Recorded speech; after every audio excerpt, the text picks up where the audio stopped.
بسم اللہ الرحمن الرحیم سبحانک لا علم لنا الا ما علمتنا انک انت العلیم الحکیم نستغفر اللہ ربی من کل ذنب ونتوب الیہ اللہم علمنا ما ينفعنا وانفعنا بما علمتنا وزدنا علما اللہم آمین۔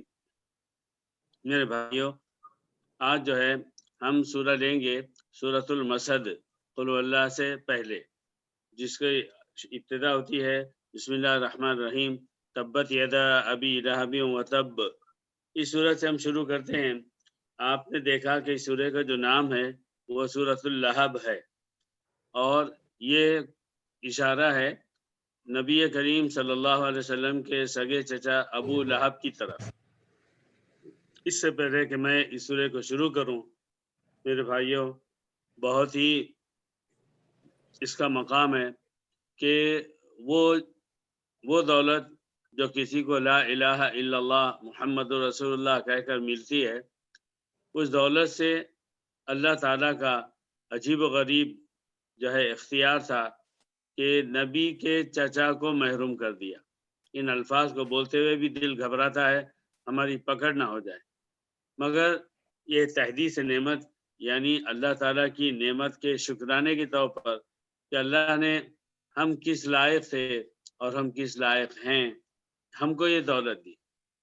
ہم آرام سے لا الہ الا اللہ محمد رسول اللہ پڑھ رہے ہیں، اور ہمارے بچے پڑھتے ہیں، ہماری بیوی، ہمارے ماں باپ، ہمارے تمام رشتہ دار، ہمارے دوست احباب کا ایک وسیع حلقہ ہے کہ جو اس کلمے کو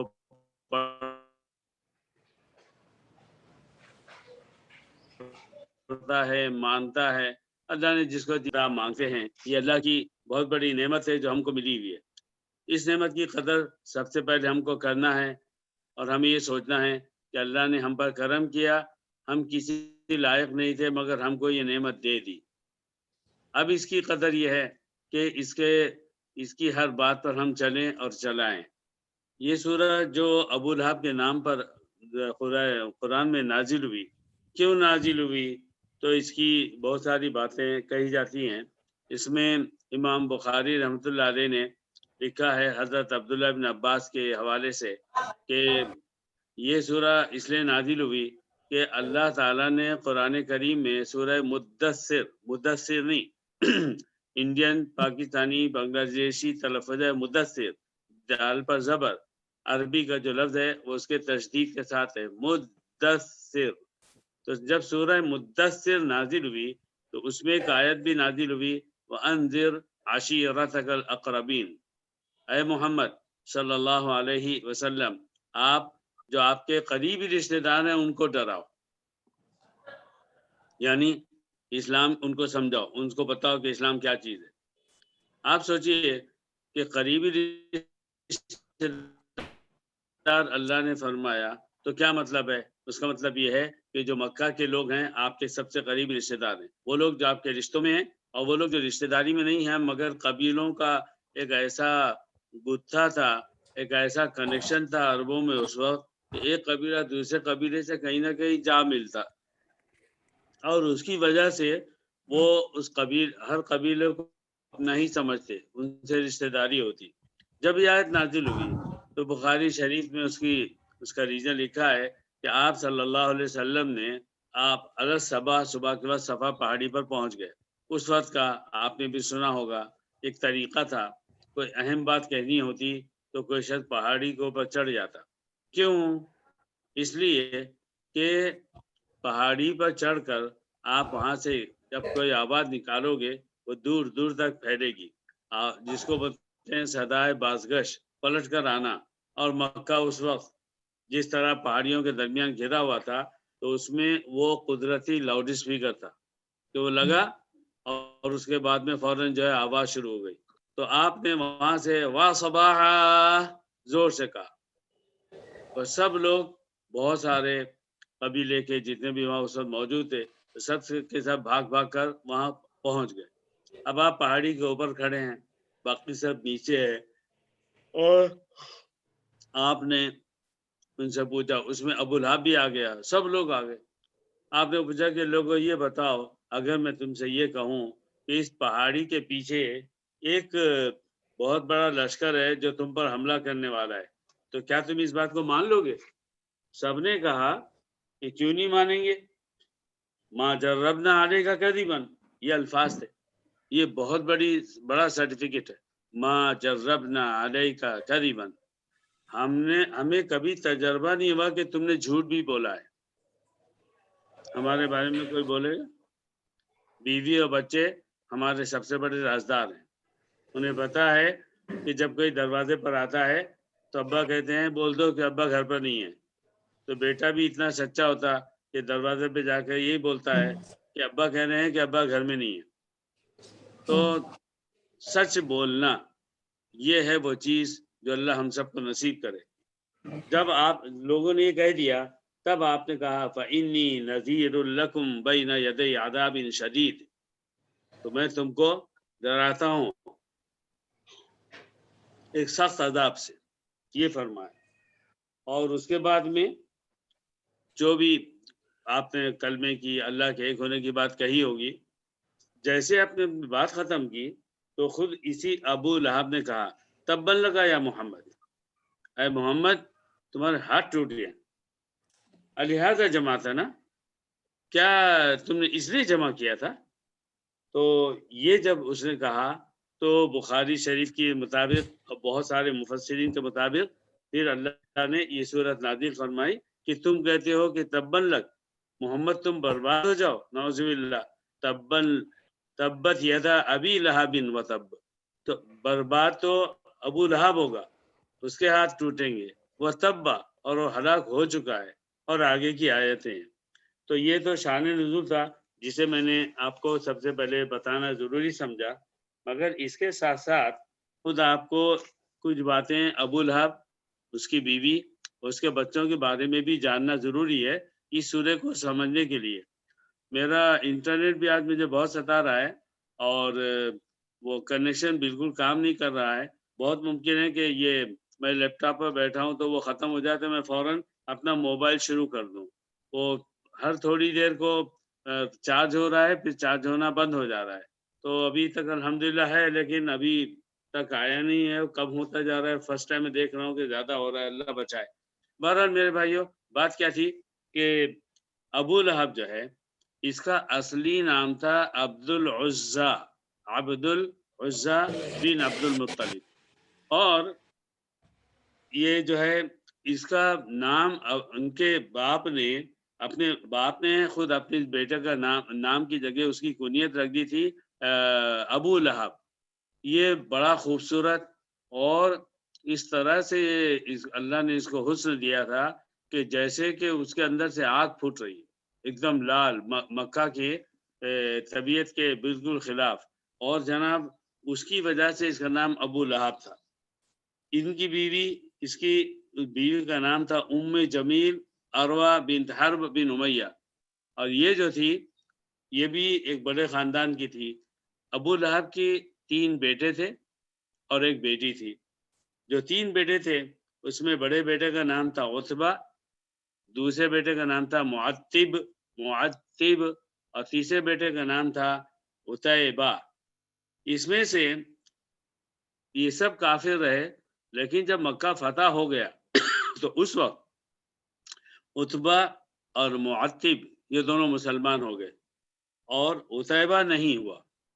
اور یہ تھا کہ جاہلیت کے زمانے ہی میں جبکہ نبی صلی اللہ علیہ وسلم نبی نہیں بنے تھے تو آپ کی بیٹی ام کلثوم کا نکاح عتبہ سے ہوا تھا، اور آپ کی دوسری بیٹی جو ہے وہ تھی ان کے ساتھ زینب، عتیبہ کے ساتھ میں تھی ام کلثوم اور عتبہ کے ساتھ میں تھی حضرت زینب۔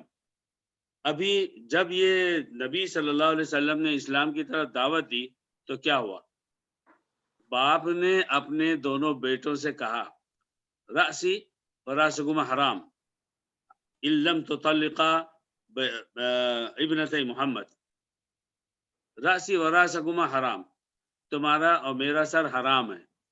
یہ عربی کی ایک تعبیر ہے یہ کہنے کے لیے کہ نہ تم مجھ سے ملو گے نہ میں تم سے ملوں گا، نہ تم میرا چہرہ دیکھو گے اور نہ میں تمہارا چہرہ دیکھوں گا، لم تطلقا ابنتي محمد صلی اللہ علیہ وسلم، جب تک تو محمد کی دونوں بیٹیوں کو صلی اللہ علیہ وسلم طلاق نہ دے دو۔ تو جب باپ نے یہ کہا تو ان دونوں نے پھر جو ہے یہی کیا کہ طلاق دے دی، اور دونوں بیٹیاں نبی صلی اللہ علیہ وسلم کے بعد واپس آ گئیں، اور بعد کو اللہ تعالیٰ نے ان دونوں سے کئی ہزار گنا بہتر شوہر عطا فرمایا۔ حضرت عثمان، وہ بھی عجیب بات تھی کہ پہلے حضرت عثمان کا نکاح حضرت ام کلثوم سے ہوا، اور جتنی زندگی مقدر تھی اس کے بعد حضرت ام کلثوم بنت سیدنا محمد صلی اللہ علیہ وسلم ان کا انتقال ہو گیا۔ اس کے بعد نبی کریم صلی اللہ علیہ وسلم نے ان کی شادی جو ہے حضرت زینب سے بھی کرا دی۔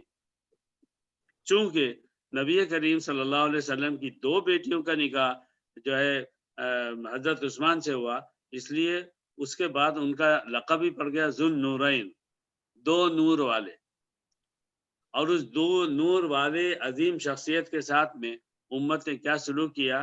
ان کو قتل کیا، اور قتل کرنے میں اگر منافقوں کا ہاتھ تھا تو بہت سارے بھولے بھالے صحابہ کا بھی ساتھ تھا۔ یہ بڑا ثانیہ ہے، دل دکھتا ہے ان الفاظ کو کہتے ہوئے۔ بہرحال وہ ایک تاریخی بات ہے جو ختم ہو گئی۔ بہرحال یہ ہوا کہ یہ جو تیسرا بیٹا تھا عتیبہ، جس کی شادی جو ہے وہ حضرت ام کلثوم سے ہوئی تھی، یہ کافر رہا، اور کافر ہی نہیں رہا بلکہ یہ ملک شام جانے والا تھا۔ تو اس نے جاتے جاتے یہ کہا کہ میں جاؤں گا اور میں پیسے کماؤں گا، معلوم نہیں کیا کیا کروں گا، اس کے بعد میں جو ہے میں محمد کو پھر ختم کر کے رہوں گا۔ اس نے کہا کہ میں کافر رہوں گا، اور پھر اس کے بعد میں نبی کریم صلی اللہ علیہ وسلم کے سامنے تھوکا یہ سب الفاظ بول کر کہ میں جو ہے کافر ہوں، اور میں جو ہے طلاق دیا آپ کی بیٹی کو، اور تھوکا اور کہا کہ میں تو ان کو جو ہے برباد کر کے چھوڑوں گا۔ بالکل عجیب بات ہے کہ نبی کریم صلی اللہ علیہ وسلم نے کبھی کسی کو بد دعا نہیں دی، لیکن اس کی حرکت اور اس کا یہ کہنا کہ میں مسلمانوں کو برباد کر کے چھوڑوں گا، اس پر آپ صلی اللہ علیہ وسلم نے فرمایا اللہم سلط علیہ کلبا من کلابک، کہ اللہ تیرے کتوں میں سے کسی کتے کو اس پر مسلط کر دے۔ کتے کا مطلب کتا ہی نہیں ہوتا، ایک وحشی جانور کو۔ تو کہتے ہیں کہ یہ جو ہے پھر نکلا، اور پھر راستے میں جا ہی رہا تھا کہ ایک شیر نے اس پر حملہ کیا اور اسے مار ڈالا، اور جو باپ ہے ابو لہب، اس کا حشر کیا ہوا؟ وہ زندہ رہا۔ پھر نبی صلی اللہ علیہ وسلم نے ہجرت کی، آپ مدینہ پہنچ گئے، 1 سال تقریباً گزرا، اور اس کے بعد پھر کیا ہوا کہ جنگ بدر ہوئی۔ جنگ بدر کے بعد میں پھر یہ ایک بہت ہی بری بیماری سے مرا ہے۔ اس بیماری کا نام کتابوں میں لکھا ہے العدسہ۔ پتہ نہیں العدسہ وہ کیا طاعون کو کہتے ہیں یا کسی اور بیماری کو کہتے ہیں، یا آج کے زمانے کا جو کورونا چل پڑا ایسی کوئی بیماری تھی کہ مرا تو اس کے جسم میں بڑی بدبو تھی، 3 دن تک اس کی لاش ویسے ہی پڑی رہی، یہاں تک کہ بعد میں اسی کے لوگوں نے کیا کیا، ایک گڑھا کھودا اور لکڑیوں سے ڈھکیل کے ابو لہب کی جسم کو اس گڑھے میں گرایا، اور پھر اس کے اوپر مٹی پتھر جو بھی ہے وہ ڈال دیا۔ تو یہ میرے بھائیوں کہانی ہے ابو لہب کی، اس کا حال ہوا ایسا۔ اس کے ساتھ ساتھ اس کی بیوی کا حال کیا ہوا؟ جب یہ سورہ تبت یدا نازل ہوئی تو اس کے بعد یہ جو ہے ایک ہاتھ میں بڑا خطرناک پتھر چھری کی طرح تیز ہے، وہ لے کے سیدھے کعبۃ اللہ پہنچی، اور اس نے ارادہ کیا کہ نبی کریم صلی اللہ علیہ وسلم کو مارے گی۔ آپ صلی اللہ علیہ وسلم حضرت ابو بکر اور دوسرے لوگوں کے ساتھ بیٹھے ہوئے تھے، یہ سیدھے آئی، جب قریب آئی تو اللہ نے ایسا کر دیا کہ نبی صلی اللہ علیہ وسلم سامنے بیٹھے ہیں مگر اس کو نظر نہیں آتے تھے۔ اس نے حضرت ابو بکر سے کہا کہ یہ تمہارا یہ جو ہے یہ محمد کدھر چلا گیا؟ ان کو حیرت ہوئی کہ بھئی یہ سامنے بیٹھے ہیں اور پھر بھی پوچھ رہی ہے کہ کہاں ہیں؟ اس نے کہا کہ واللہ اگر میں اس کو دیکھ لوں گی نا لَأَضْرِبَنَّ بِهَذَا الْحَجَرِ وَجْهَهُ، میں اس پتھر سے اس کے چہرے پہ ماروں گی۔ اس کے بعد اس نے عربی میں کچھ الفاظ بولے۔ کیا بولے؟ مُذَمَّمًا عَصَيْنَا وَأَمْرَهُ أَبَيْنَا وَدِينَهُ قَلَيْنَا، یہ بولی اس کی بیوی نے، ام جمیل نے۔ مُذَمَّمًا رفضنا، یہ محمد کہتا ہے اپنے آپ کو، محمد جس کی تعریف کی جائے، جس کی بہت زیادہ تعریف کی جائے، مذمم جس کی زیادہ سے زیادہ برائی کی جائے، تو اس نے بجائے لفظ محمد بولنے کے طنز کرتے ہوئے مذممن کہا، اور پھر کیا کہا؟ اسینا، یہ سب سے زیادہ برائی والا ہے، ہم تو اس کی بات نہیں مانتے، ہم نے تو انکار کر دیا۔ امرہ ابینا، اس کے معاملے کا ہم نے انکار کر دیا ہے۔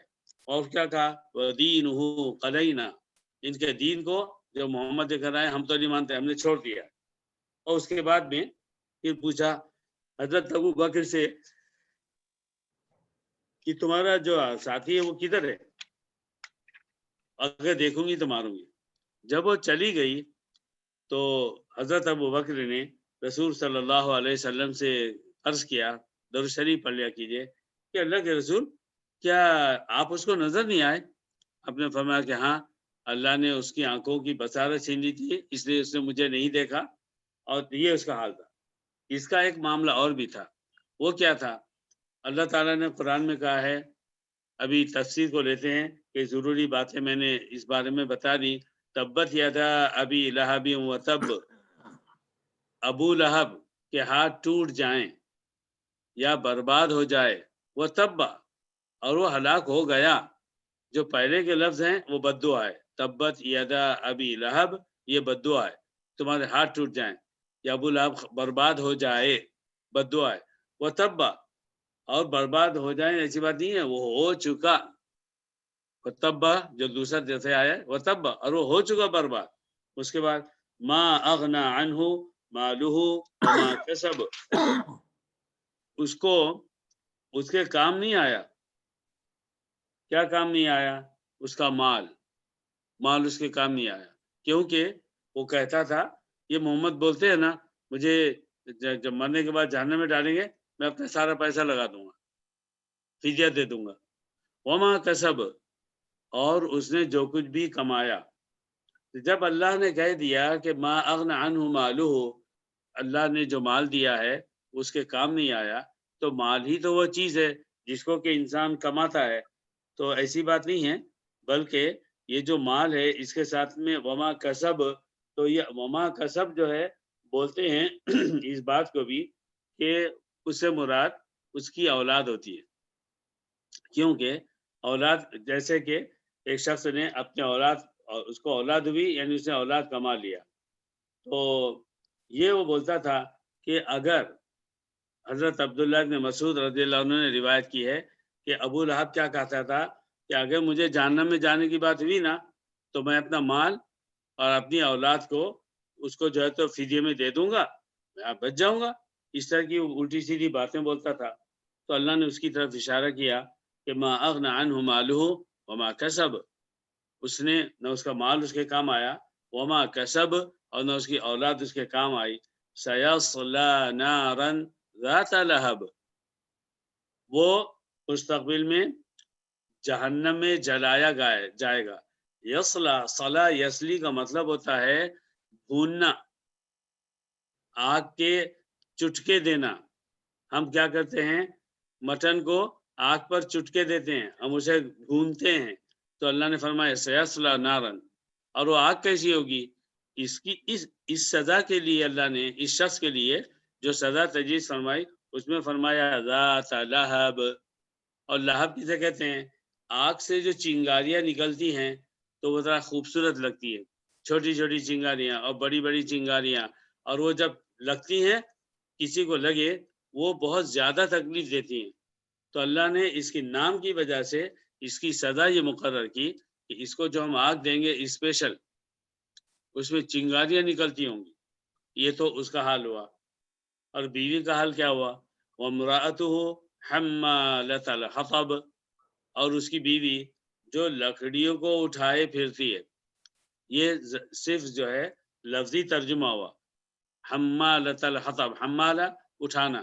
اسی لیے ہمارے اردو میں اور ماشاءاللہ حیدرآباد میں خاص طور پر حمال، پھر وہ سب جگہ پھیل گیا کہ جو شخص سامان اٹھاتا ہے تو اسے کہتے ہیں حمال.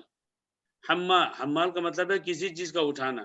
ہم رات بھی اگر بستر ادھر سے اٹھا کر ادھر رکھ رہے ہیں یا کوئی وزندار چیز ادھر سے اٹھا کے ادھر لے کے جا رہے ہیں یا کسی بازار وغیرہ میں سامان اٹھا کے ہم گھر لے کے آ رہے ہیں تو حمال یعنی سامان کو اٹھانا. الحطب لکڑیاں. کیا ام جمیل کی جو ہے جو بیوی تھی ابو لہب کی، کیا وہ لکڑیاں اٹھاتی تھی؟ تو ایسی بات نہیں ہے. وہ کیا کرتی تھی کہ نبی صلی اللہ علیہ وسلم جدھر سے گزرتے ہیں تو وہاں پر کانٹے بچھاتی تھی. کانٹے. اس کی طرف اللہ نے اشارہ کیا حمالۃ الحطب. مگر ایک بات اور بھی ہے، عربی زبان میں اگر کسی کے بارے میں یہ بولنا ہو کہ یہ غیبت کرتا ہے، لوگوں کی چغلی کرتا ہے، ادھر کی بات ادھر پہنچاتا ہے، تو اس کو بھی یہ تعبیر کرتے تھے کہ وہ لکڑیاں، سوکھی لکڑیاں اور گیلی لکڑیاں اٹھا کے ادھر ادھر لے کے جاتی ہیں، یعنی وہ غیبت کرتی ہیں. ام جمیل کے بارے میں تاریخ میں لکھا ہوا ہے کہ یہ جو ہے چغلی بہت کرتی تھی. ایک کی برائی دوسرے کے سامنے بولنا، لوگوں کے درمیان میں الٹی سیدھی باتیں بول کے ان کو آپس میں لڑا دینا.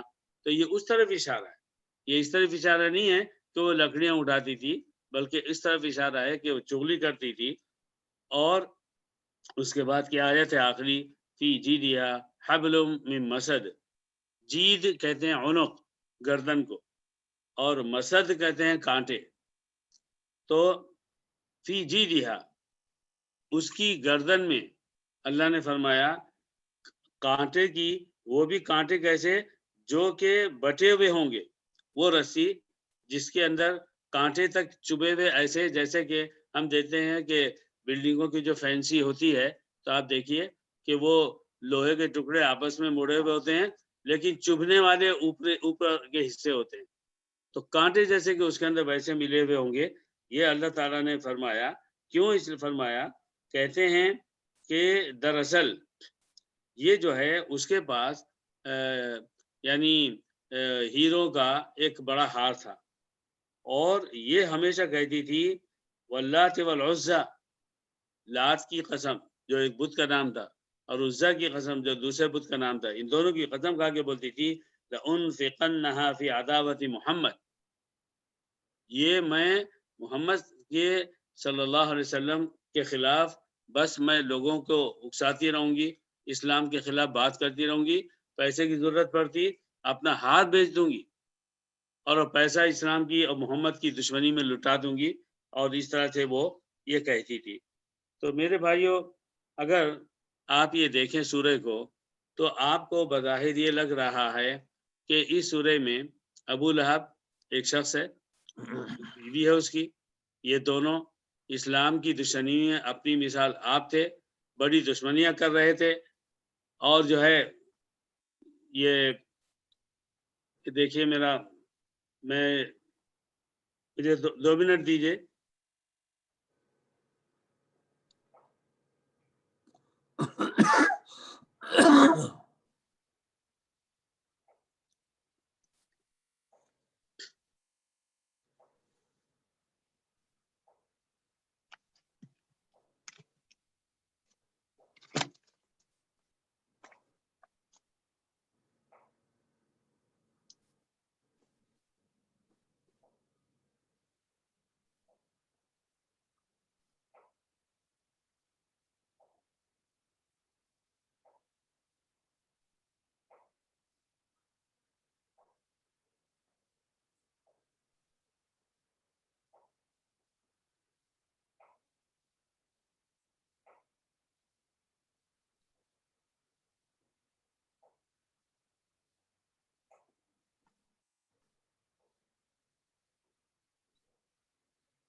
میں یہ کر رہا تھا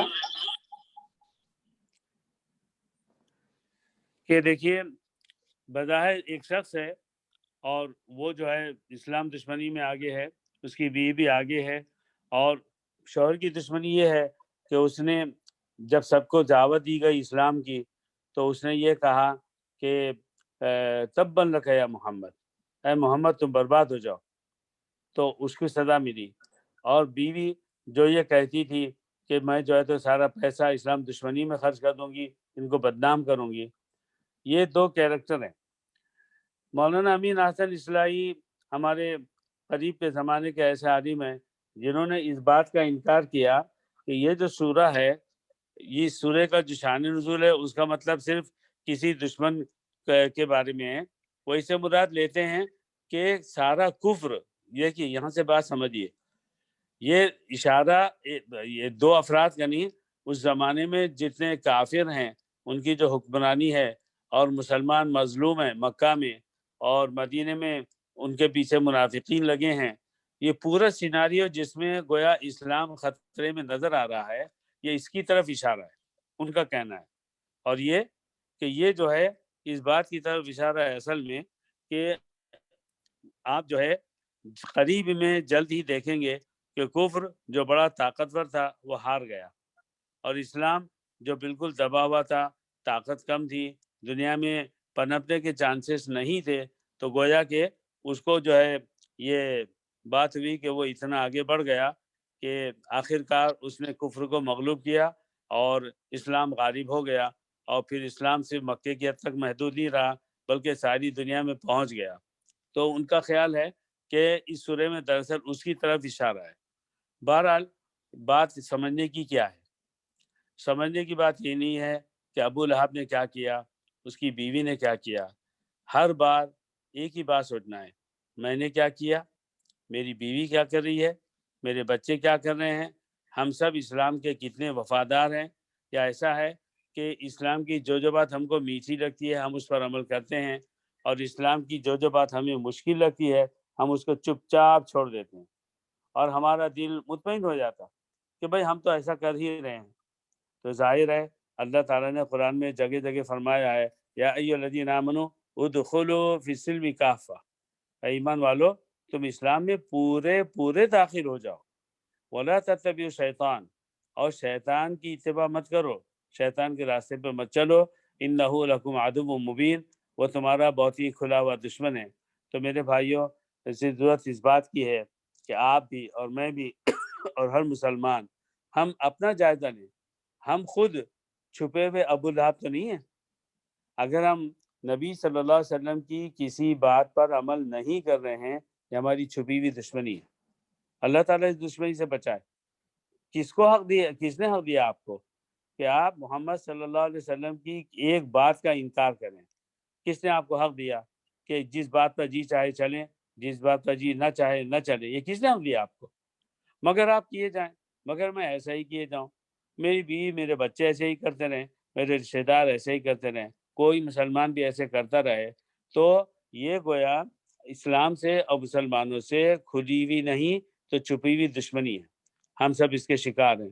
ہمیں اس پر توبہ کرنا ہے کہ اللہ، ہم نے اب تک اپنی جو منمانی کی ہے، جب جی چاہا اسلام کی بات پر عمل کیا اور جب جی چاہا اس کو چپ چاپ چھوڑ دیا، یہ تعویل کی، یہ بات ایسی ہے، وہ بات ویسی ہے، ابھی زمانہ ایسا ہے نا، زمانہ کیا کہے گا، نہیں مگر میں کیسے لگوں گا، نہیں مگر میں کیسے کروں، نہیں مگر یہ ٹریڈیشن ہے نا، اب کیا کرے، دنیا میں بھی تو رہنی ہے نا، لوگوں کے بھی تو جو انداز ہے اس کو دیکھنا ہے۔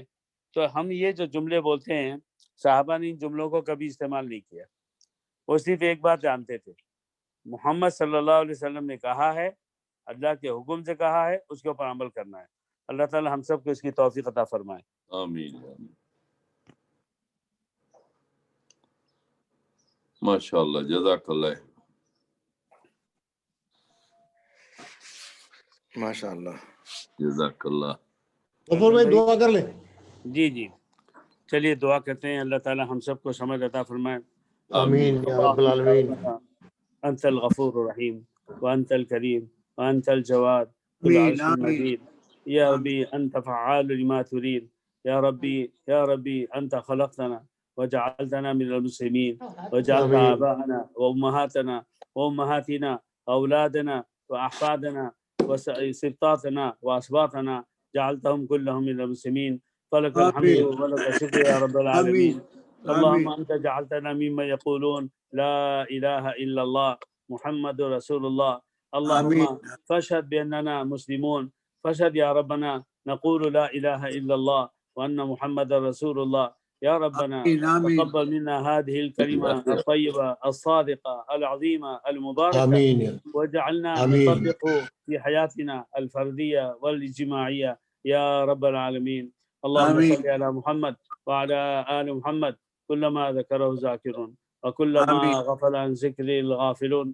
ربنا ظلمنا أنفسنا وإن لم تغفر لنا وترحمنا لنكونن من الخاسرين. اے اللہ ہمارے گناہوں کو معاف فرما، گناہ سمجھنے کی توفیق عطا فرما۔ اے اللہ سب سے بڑا گناہ یہ ہے کہ جو میٹھا میٹھا اسلام ہو اس پر عمل کریں، اور جہاں کڑواہٹ نظر آئے تو وہاں بہانے کریں، تعویلات کریں، نہ عمل کریں، سستی کریں۔